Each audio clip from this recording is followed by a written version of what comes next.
வணக்கம். இது உங்கள் பிளாக்ஸி. ஒருத்தர் என்னன்னா மோடி அவர்களுடைய பாலிசியை ஃபாலோ பண்ணுறாரு.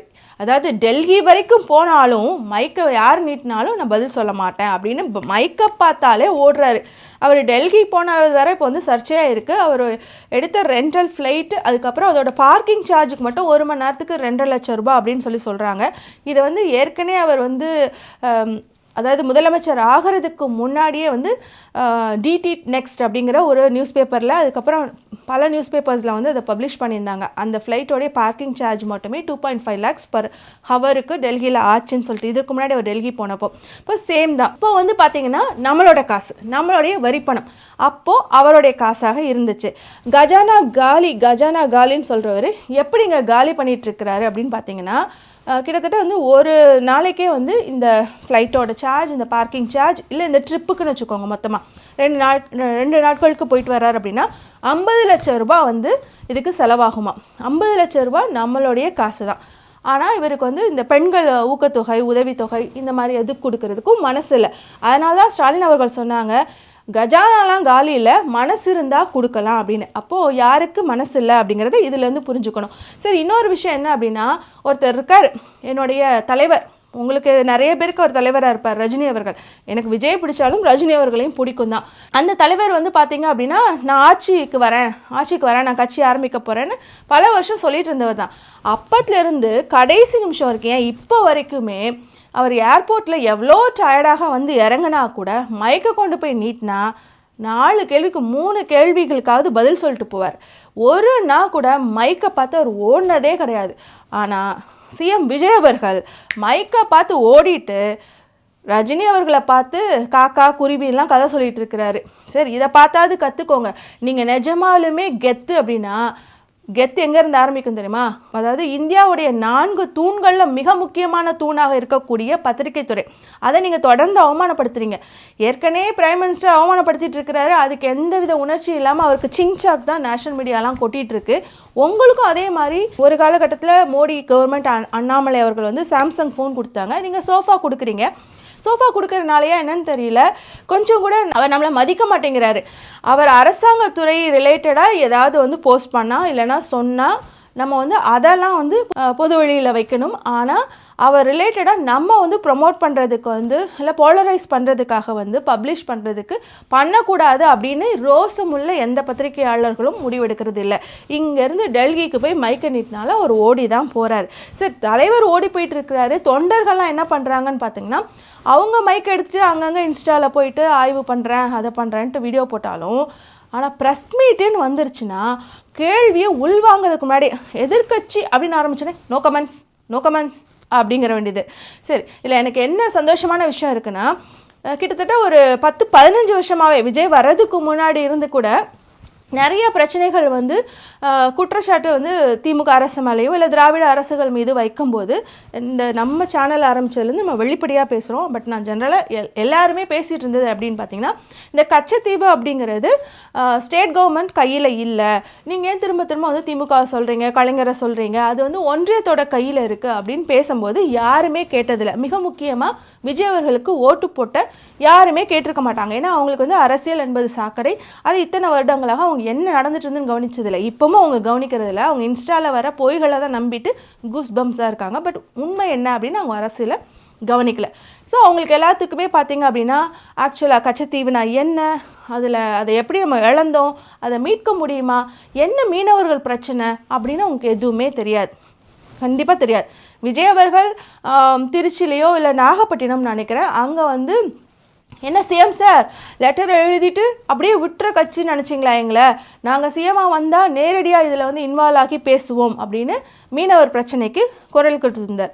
அப்போ மாதிரி இவங்க என்ன மீனவர் பிரச்சனைன்னு தேடி பார்த்துருப்பாங்களான்னு எனக்கு தெரியல, சும்மா கை தட்டிட்டு வந்திருந்துருக்கலாம். ஆனால் இப்போ கொஞ்சம் அரசியலை ஏதோ கொஞ்சமாவது அவங்களோட தாட் ப்ராசஸில் போய் உட்காருது அப்படின்னு வச்சுக்கிட்டா கூட, தூத்துக்குடியில் ஸ்ரீநாத் இருக்கார் இல்லையா, அதாவது விஜயோடைய நெருங்கிய நண்பர், அவர் வந்து அங்கே தூத்துக்குடி எம்எல்ஏயாக ஆயிருக்கார்.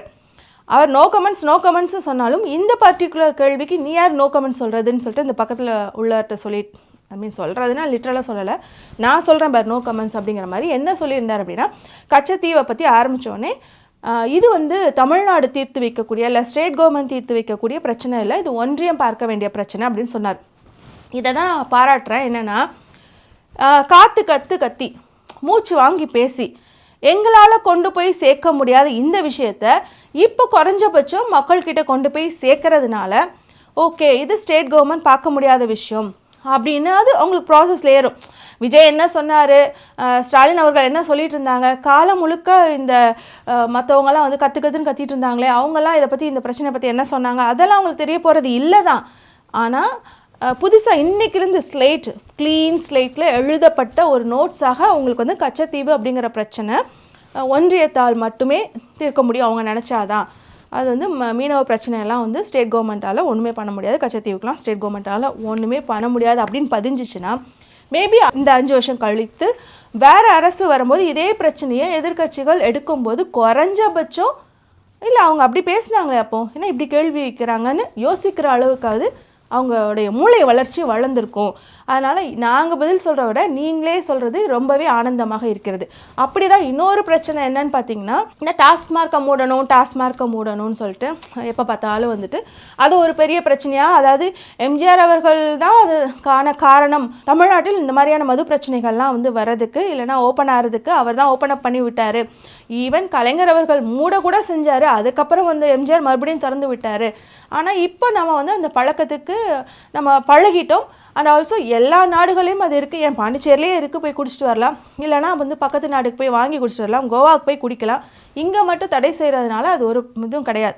அண்ட் ஆல்சோ இது காஃபி டீ மாதிரி ஒரு பழக்கமாயிட்டு சுயமாக உடல் நலத்துக்கு கெடுது அப்படின்னு முடிவெடுத்தால் தான் எடுக்க முடியுமே தவிர இந்த மாதிரியான ஒரு ஹெபச்சுவலான ஒரு விஷயத்தை இன்னுமே தடுக்க முடியாதுன்னு நம்ம எவ்வளவோ புரிய வச்சோம். அது யாருமே இது வரைக்கும் காதில் வாங்கியிருக்க மாட்டாங்க. வாங்கினாலும் திரும்ப அந்த கேள்வி தான் கேட்டுட்டு இருப்பாங்க. அதுக்கு அவங்க எம்எல்ஏவே மண்டையில் கொட்டினாப்பில் அவங்களுக்கு ஓட்டு போட்டவங்களுக்கு என்ன சொல்லிட்டார் அப்படின்னா இது இட்ஸ் அ லாங் ப்ராசஸ்ங்க, அதை வந்து ஒரு நாட்கள் எல்லாம் சரி பண்ண முடியுமா, அப்படி இழுத்து மூடணும் அப்படின்னா என்ன நடக்கும் அப்படின்னு நிருபரை பார்த்து கேட்குறாரு. அவர் சொல்கிறதுக்கு பதிலாக நிருபரே வந்து பாயிண்ட் எடுத்து கொடுத்தாருன்னா இன்னும் நல்லா இருக்கும், என்ஹான்ஸ்டாக இருக்கும்னு நினச்சிட்டு சொல்லுங்கள் என்ன நடக்கும் அப்படின்னு கேட்குறாரு. என்ன நடக்கும் அப்புறம் அவர் தான் சொல்லிட்டாரு, அது என்ன கள்ள மார்க்கெட் வரும், கள்ள சாராயம் வரும், இதெல்லாம் தேவையில்லை, இதெல்லாம் வந்து வர ஆரம்பிச்சிடும் அப்படின்னு அவரே சொல்கிறாரு. எனிவேஸ் இப்போ 3 இடத்துல பார்த்தீங்கன்னாலும் கள்ள மார்க்கெட் வரல, ஆனால் இப்போ ப்ரைவேட் ஒயின் ஷாப்ஸ்லாம் ஓப்பன் ஆகிடுச்சு. இங்கே போய் காசு கொடுத்து ரொம்ப ஏழையான மக்களால் வாங்கிட முடியுமா அப்படிங்கிற கேள்வி இருக்குது. இதில் என்னென்னா இந்த மாதிரி மெத்தனமாக கடையை மூடணும், இது இலவசம் எதுக்கு இப்படிலாம் பேசுகிறவங்க பார்த்திங்கன்னா ஒரு எலீட்டான மக்களாக இருப்பாங்க. அவங்க வந்து இந்த மாதிரி அரசாங்கம் கொடுக்குற எந்த பொருளாக, நான் வந்து டாஸ்மார்க்குக்கு மட்டும் சொல்லலை, மற்ற எந்த இலவசமாக கொடுக்கப்படுற பொருட்களும் அவங்க வந்து காசு கொடுத்து எவ்வளோ காசுனாலும் கொடுத்து வாங்கக்கூடிய நிலைமையில் இருக்கிறவங்க மட்டும்தான் இப்படி பேசுவாங்க. காசு இல்லைன்னா குடிக்காமல் கடை, எனக்கு கொஞ்சம் வேலை இல்லைன்னா கல்யாணம் பண்ணிக்காத, புள்ள பத்துக்காத அப்படின்னு அந்த வாழ்வியல் அப்படிங்கிறது, அந்த ரிலேஷன்ஷிப், அந்த இன்னும் சொல்லப்போனால் அந்த செக்ஷுவல் ரிலேஷன்ஷிப் அப்படிங்கிறதெல்லாம் வந்து பசி போல் ஒரு தேவையான ஒரு மனுஷனுக்கு அந்தந்த வயசுக்கு தேவையான ஒரு விஷயம்னு கூட பார்க்க மாட்டாங்க. உழைக்கல சம்பாதிக்கலையா, இல்லை நீ வந்துட்டு அது சோம்பேறியாக இருக்கவனுங்க நம்ம குத்தி காமிக்கலாம், நான் இல்லைன்னு சொல்லலை. ஆனால் ஒரு படித்து நிஜமாகவே வந்து ஒரு இடத்துக்கு போகணுன்னு ஒரு உழைப்பை போட்டுட்டு இருக்கவனுக்கு ஏதோ ஒரு விஷயத்தில் அவனுக்கு ஒரு வறுமையில் இருக்காங்க அப்படின்னா அவங்கள கூட வந்து உனக்கு இல்லைன்னா எதுக்கு, நீ எதுக்கு ஆசைப்படுற அப்படின்னு கேட்குறது எல்லாமே இந்த மனநிலையிலேருந்து தான் வருது, அந்த எலீட்டான மனநிலையிலேருந்து தான் வருது. அதோடைய தேவைகளை புரிஞ்சுக்காமல் அதை அத்தியாவசியத்துலேருந்து அனாவசியமான விஷயத்துக்கு வரைக்கும் நான் வந்து அது உதாரணமாக எடுத்துக்கிறேன். ஸோ இப்படிலாம் இவங்க வாயால் பேசுகிறது, அதான் மெயின் பாயிண்ட்டு. பேசுகிறது அப்படிங்கிறது நம்மளுக்கு அடுத்த 5 வருஷத்துக்கு ரொம்ப ஈஸியாக இருக்கும் அப்படிங்கிறத பதிவு பண்ணிட்டு, இன்ஸ்டாவில் ரொம்ப இன்ட்ரெஸ்டிங்காக இருக்குது.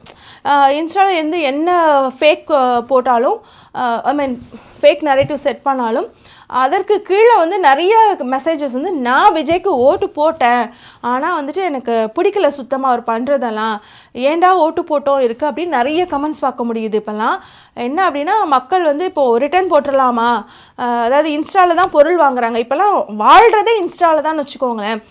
அங்கே தான் வந்துட்டு சேலை பர்ச்சேஸ் பண்ணுறாங்க, அங்கே தான் நகை பர்ச்சேஸ் பண்ணுறாங்க, அங்கே தான் எங்கே வீடு வாங்கணும்னு பார்க்குறாங்க, அங்கே தான் லேண்ட் எங்கே வாங்கணும்னு பார்க்குறாங்க, எந்த கடையில் போய் சாப்பிட்லாம், எந்த நாட்டுக்கு சுற்றி பார்க்கலாம், எப்படி டிக்கெட் புக் பண்ணணும், எல்லாமே இன்ஸ்டாவில் தான்.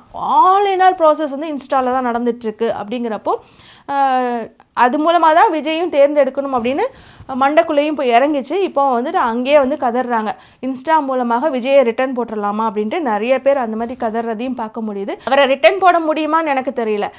இன்னும் 5 வருஷம் இதை அனுபவிச்சு தான் ஆகணுமோ என்னமோ. ஆனால் இந்த ஒரு முதிர்ச்சி இருக்குல்ல, அது இவ்வளோ சீக்கிரம் வந்துருச்சுல, அதுக்காக தான் நம்ம தொடர்ந்து பேசிகிட்டு இருக்கிறோம். இப்போ பார்த்தீங்க அப்படின்னா நேற்று கூட ஒரு வீடியோ போட்டிருந்தோம். கம்யூனிஸ்ட் தோழர் அவர் வந்து சொல்லியிருந்தார், ஏன் வந்து நீங்கள் திரும்ப திரும்ப இவ்வளோ பூதாகாரமாக பார்க்குறீங்க, எல்லா விஷயத்தையும் வந்து திரும்ப திரும்ப சொல்கிறீங்க, உங்களுக்கு டைம் கொடுங்க, டைம் 6 months கொடுங்க அப்படின்னு பேசியிருந்தார்.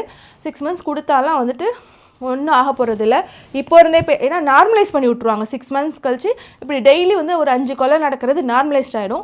இப்படி தொடர்ந்து பேசும்போது தான் அவங்க ரியலைஸ் பண்ணுவாங்க, நார்மலைஸ்லேருந்து நகர்ந்து ரியலைஸ் பண்ணுவாங்க. இட்ஸ் அ ரியலைசேஷன் ப்ராசஸ், அது நடக்குது அப்படிங்கிறது. இந்த 5 வருஷத்தில் நம்மளால் எதுவுமே செய்ய முடியலன்னா கூட அவங்களுடைய தாட் ப்ராசஸில் இந்த விஷயம் போய் உட்காரும்.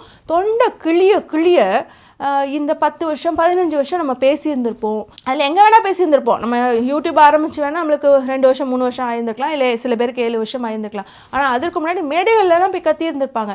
ஆனால் அன்னைக்கு ரீச் ஆகாதது அவங்களுக்குள்ளே இருந்தே ஒருத்தவங்க வந்து அதை வெளிப்படுத்தும் போது, அப்போ கூட எப்போனா அந்த சர்க்கிளுக்கு புரியும். ஒரு நாள் அவனுக்கு நடக்கும்போது இன்னும் அவனுக்கு புரியும். அவன் போய் இன்னும் 10 சர்க்கிள் அதை ஸ்ப்ரெட் பண்ணுவான். கூடிய சீக்கிரம் இந்த மாதிரி அவேர்னஸ் வந்து இன்னுமே விஜய் இல்லை, விஜய் போன்று யாருமே வந்து ஒரு அரசியல் அறிவற்று கொஞ்சம் கூட சமூக பொறுப்பின்றி இது வரைக்கும் சமூகத்தில் எந்தவித செயல்பாடுகளையும் தன்னை ஈடுபடுத்தி கொள்ளாத ஒரு நபர் பிஜேபியோட பி டீமாக வெறுமன இன்ஸ்டா இந்த மாதிரி அட்வர்டைஸ்மெண்ட்ஸ் ப்ரொமோஷன்ஸ் மூலமாக போலரைஸ் பண்ணப்பட்டு வர முடியும் அப்படிங்கிற நிலைமை மாறி திரும்பவும் நாம் வந்து தமிழர்கள் அறிவார்ந்த சமூகத்தை சார்ந்தவர்கள் தான், நம்ம வந்து எதையுமே பகுத்தாய்ந்து பார்ப்போம், பகுப்பாய்வு செய்வோம் அப்படிங்கிற நிலைமை திரும்பியும் போகும் அப்படிங்கிறத நான் உறுதி செஞ்சுட்டு அடுத்து என்னன்னு பார்க்க போகிறோம்.